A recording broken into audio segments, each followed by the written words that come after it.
All right, so we're on our way to Lake Fayette. We're in Grange, Texas, the metropolis of Grange, Texas. I'm meeting up with Steve and Chris, two guys that I know through kayakbassfishing.com. This is a power plant lake. It's actually pretty close to a new moon, so we should be having some pretty steady action throughout the course of the day. Cross that line, make some run.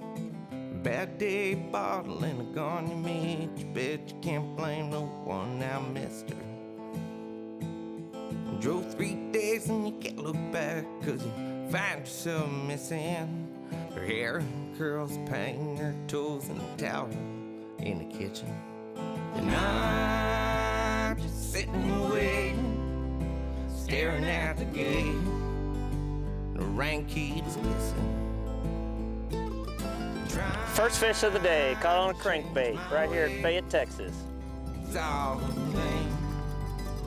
That's what I'm thinking. Fish on.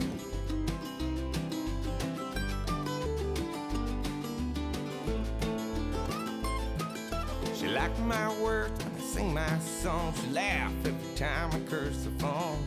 She knew to leave well enough alone, and I miss her. But I'm pissed right off from dusk till dawn. So bitter man on Whiskey Road, she's getting out. Second fish of the day, draw blood. Got a good fish on a crankbait bite first thing this morning, and go down to lip it, and fish jumps, and this is what we get for a reward. All right, so Chris has got a pretty good hook in his hand. And one of the first things you want to do before you attempt to take the hook out is you want to get the bait off. The worst thing you want to do when you do this pull down snatch removal is to have the bait embed itself again, or worse off, hook both of you, and then you're kind of screwed because it's hard to help your buddy when he's hooked too. So what you want to do is make 2 loops, one little small loop, and what you do with that is you take that loop and you put it through the actual eye of the hook, just like this. That's going to give you something to keep the hook planed out. Then you're going to want to take your other line, and what I do is I double it up and then double it up again. You want a minimum of about 20-pound mono. If you can get 40, that's probably even better, but we're bass fishing.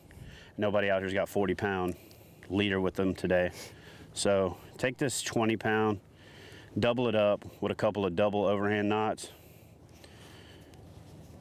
Take that and get it nice and tight, because the worst thing you can do is to have this thing break or slip on you when you get ready to do it, because then all you do is put the angler in more pain.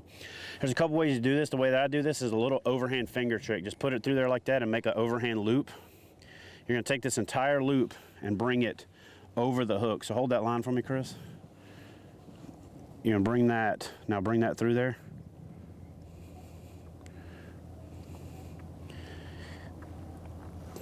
And you want to get this underneath the barbs. You want to come as close to that hook shank as you possibly can. Just like that. Now, with this piece, you're going to want to level that off to where you can hold it flush.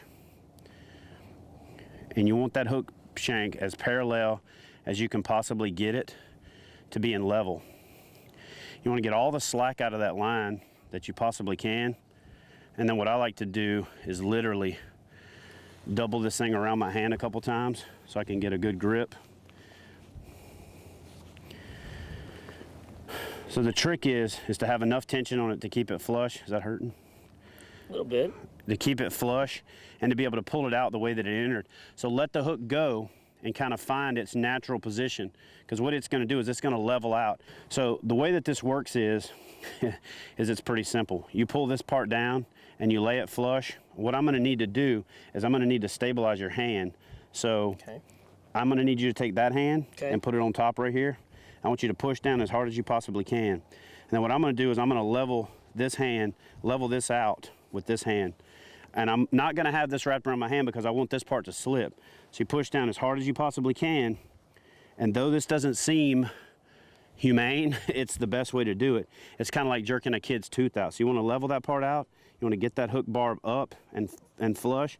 level that out and snatch, and it comes right out. And I'll tell you, if I told him 1, 2, 3, anything crazy, he's gonna sit there and flinch. And when you flinch, your hand will grab that hook no matter how hard you think you are.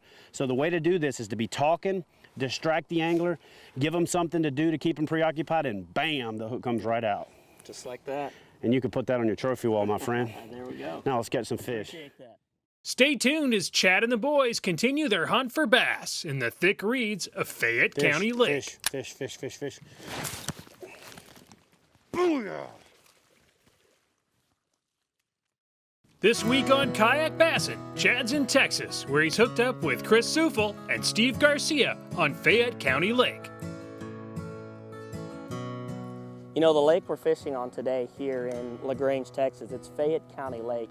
The lake was impounded back in 1978, and it is a power plant lake, and this specific power plant is one of the last coal-burning power plants in all of central Texas. So, you know, the water temperatures during the summertime reach in the triple digits out here. The fish don't seem to mind, but sometimes the anglers do. You know, this lake is about 2,400 surface acres, and it has all kinds of variety of bait fish from tilapia and shad, bream and sunfish, and a lot of different structures you can see here. The grass that we have next to us and the reed banks, and there's a lot of standing timber and of course some rocks on the other side. So it's a very diverse lake, and it's very well managed, and it allows us anglers to get out here and put some nice fish in the boat.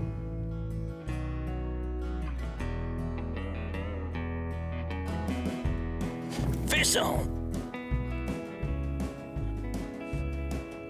It's got a good bow in the rod, huh?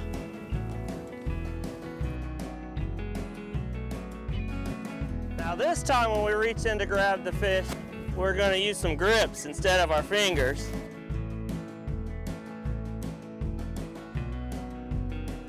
If I could go kayak fishing anywhere, I probably wouldn't venture very far from home.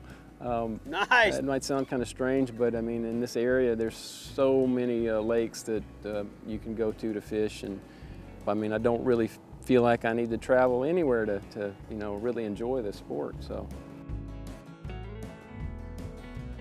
Another good fish. It's a freaking catfish if it's not a bass.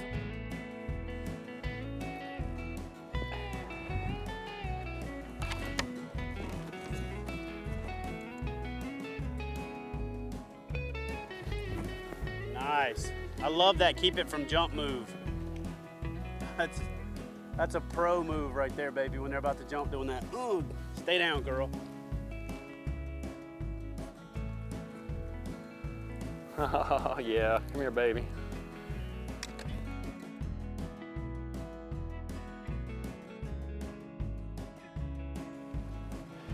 Decent fish. There's a good set of grass that extends out from the reeds, a little bit of a channel here, a little channel out there. And I'm just fishing a Texas rig right here, just right on the edge of this grass line. Really popular spot, and well, you can see why. But just fishing a little cut tail Cinco.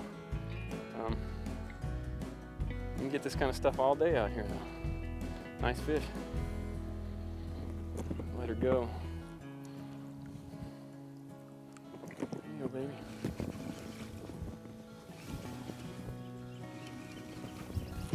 Nice. Good fish.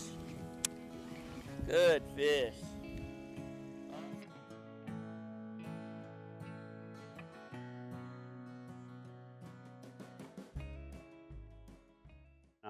After the sun gets up a little bit and the fish move in tight, we're going to get up in the reeds, and we're going to show that even on big reservoirs, lakes, or impoundments where there are a lot of boats and you would think the kayak is an advantage, we're going to get up into that thick stuff, get in there tight, and pitch back into the holes, flip into the little pockets, and pull fish out that you can't get to in a big power boat. The kayaks today, anybody can get out in these things and not have to worry. You're not going to tump over. You're not going to, you're not going to flip and drown. You're not going to lose all your stuff. It's just not really like that anymore. These boats here, like the Commander, this thing is as stable as they make. I mean, you can get up, stand, and do whatever you need to do. Stand up on the rail, stand on the back. I mean, it really, to me, this kind of stuff has opened up kayaking to a lot more people.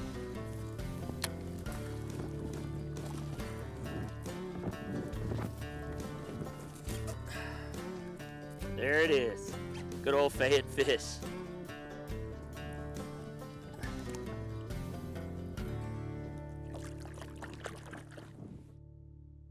Stay tuned as Chad Hoover, Chris Sufel, and Steve Garcia continue their hunt for trophy bass on Fayette County Lake. This week on Kayak Bassin, Chad's in Texas where he's hooked up with Chris Sufel and Steve Garcia on Fayette County Lake. With a great first day of fishing under their belt, the guys get an early start on day 2, and it doesn't take long before the bass start to bite. That's a good fish. Well, as you can see from how hard it is to get this fish out of the weeds, they are up in there tight. And you can probably hear these boats idling in the background. We're within 50 yards of the boat ramp, and we already pulled a pretty fat little fish out of the grass.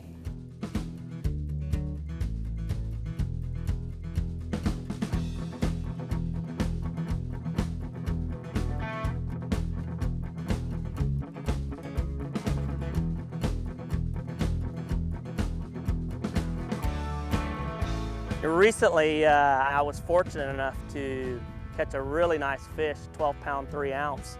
And at the time, I was entered in the KayakBassFishing.com tournament series for the September shootout. And I posted that fish up on the board and actually won it. So the prize for that month was a brand new Wildy boat. We also, Hook One threw in some great prizes to go towards the Panama trip that I also won to Paris. So not only winning a kayak, but having the opportunity now to go fish Panama is going to be just a super prize. One of the advantages that kayaks have over power boats is that you can get in there and catch them where others can't. And so Chad Hoover looks at how to catch bass in the thickest reeds in this week's Kayak Fishing Tip, brought to you by Wilderness Systems, makers of the Ride, Tarpon, and Commander series of premium fishing kayaks. All right, so what we have here is a little setup to where we're in these reeds, but we've got a little feeder creek that's coming in here and a little feeder creek that's coming in behind me. Off of this intersection, there's a little channel that runs down through here, so there are spots within the grass that are better than others, and I have a little ledge right here. What I like to do is to make like a little lob cast up over the top, get the lure coming across the surface of the grass, reeling it real slow, and then get it to a hole. Once you get it to a hole, just let it drop off in there. If it doesn't fall, a lot of times that's a fish. Notice how that lure just stopped. Reel down, give a little pull. If it doesn't give, set the hook. You can always, hook sets are free in the grass. So bring it on through and just work it through there really slow, just dropping it off in little holes. And one of the things I like to do is I like to get it off into the hole, and I like to just lift my line with my hand to apply the action with my hand rather than with the rod. That way, if I'm lifting with the rod and the fish hits it, they feel me. If that fish taps it while I'm lifting on the line, all I gotta do is let go of the line, give it some slack, reel down, set the hook, and drag that fish up out of the hole. But again, if you're dropping it into the hole with your rod and that fish hits it, by the time you feel it, you go like that, they've already felt you and they've spit the hook.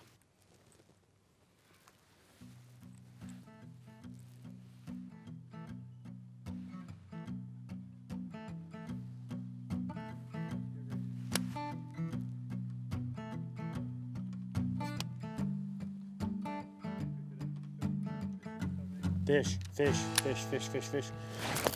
Oh, yeah, baby. Get it in there, get it in there.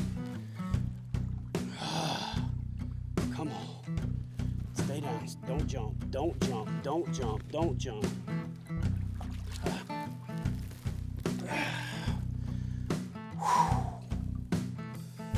Right in the corner of the mouth. Look at that. I'm not a biologist, but what I've heard and read is that when they have a really big head like that big mouth, and a really narrow body, is that there's generally a lot of fish in that year class. And it was a strong year group, but there's a lot of competition in that year group for feeding. So it makes it difficult for them to put on weight. Plus it's into summer, rolling into fall, so that's probably what they're doing, is they're back in this grass trying to put on some weight. Stay tuned as Chad and the boys take their hunt for big bass deeper into the reeds surrounding Fayette County Lake. Over the reed, baby.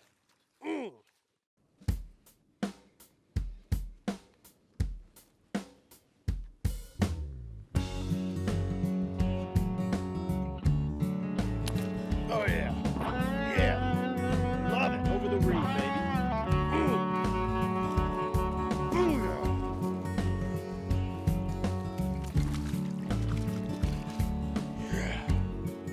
If you look where I'm at, you cannot get in here in a boat. I'm basically hand pulling my way through these reeds. Had a little pocket in here where the reeds are laid down on top of each other, creating a mat. And I threw the Senko up on it and let it land over the top of this group of reeds right here and jiggled it until I could get it to fall into one of the holes, and then just yo-yoed it. Saw the line jump, reel down, set the hook, and fat little bass.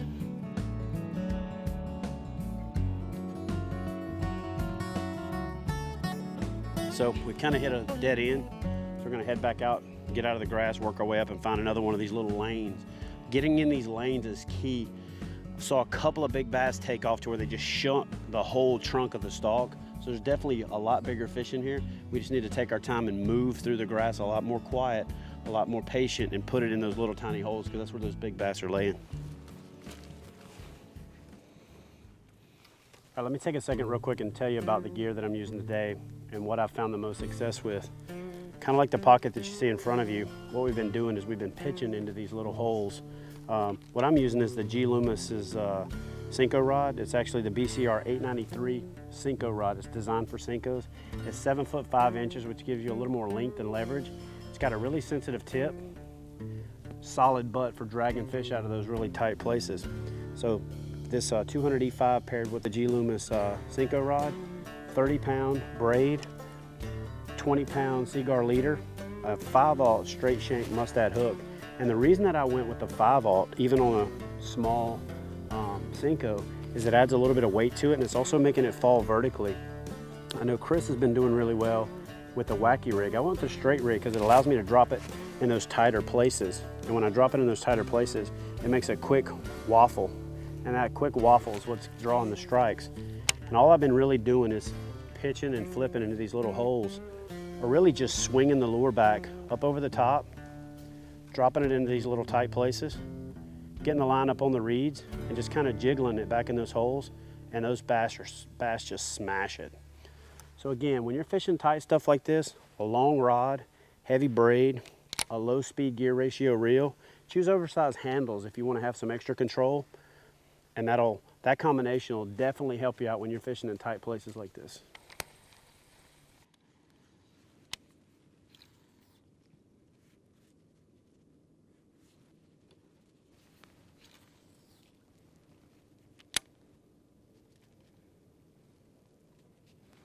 Just got it.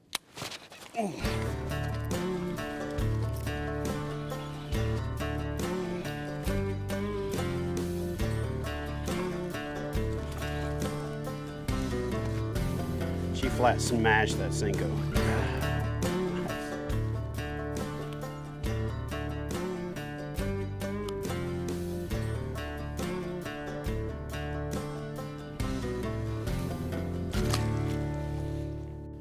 All right, fellas, I got to get on the road. Got a long drive ahead of me to get back to the East Coast. I can't thank you enough for having me out here on your one of your favorite honey holes. This place is amazing, and that reed fishing that you guys have here is just right up my alley, and I can't wait to come back and do that when it's a little cooler.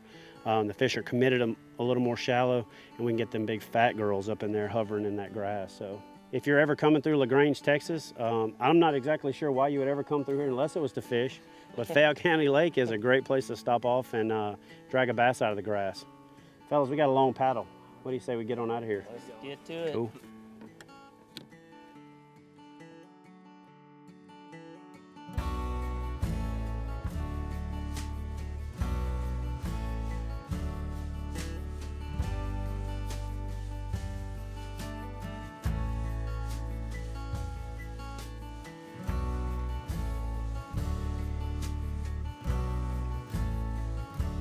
You know what?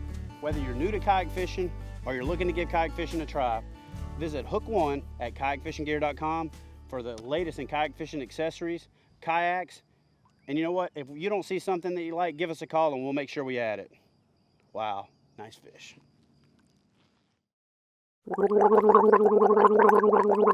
Bleh.